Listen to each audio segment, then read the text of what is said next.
I'm Zach. I'm Royce. I'm Bailey. I'm Chip. I'm Katie.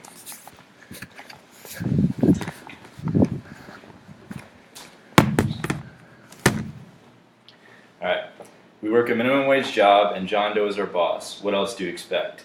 This anonymous quote was found written on a sticky note in a break room of the aquatic center that I work at not but a week ago. From reading or hearing the quote, we all catch the same feeling of discontent expressed by the author. And for those of us who have worked in a minimum wage job, we have most likely felt this same frustration at one time or another. I am thankful to have a job, and I want others to share this same appreciation for employment and minimum wage laws.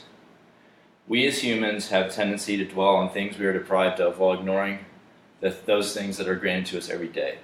For those that are against the minimum wage altogether, I entice you to read about the history of labor in the U.S., specifically the pay and working conditions during the industrial era.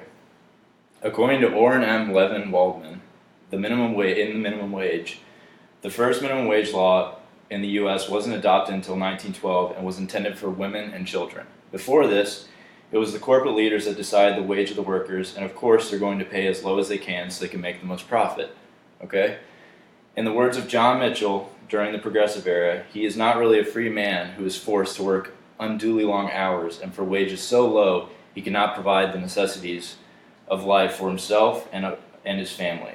The point is, minimum wage laws protect us. Now, for those of you who have already acknowledged this privilege, but would like to see an increase in the minimum wage, there are a few things to recognize. The first is that the highest minimum wage in the nation to date is in Vermont, sitting at a crisp $15. So, if you want a higher minimum wage, move to Vermont and get a job. The second thing to take into account is relativity. In 1944, one could go to a supermarket and buy a Coca-Cola for 5 cents, but the minimum wage at that time was exponentially lower than it is today. Prices are set relative to how much people make to an extent. An increase in the minimum wage will simply precede an increase in prices.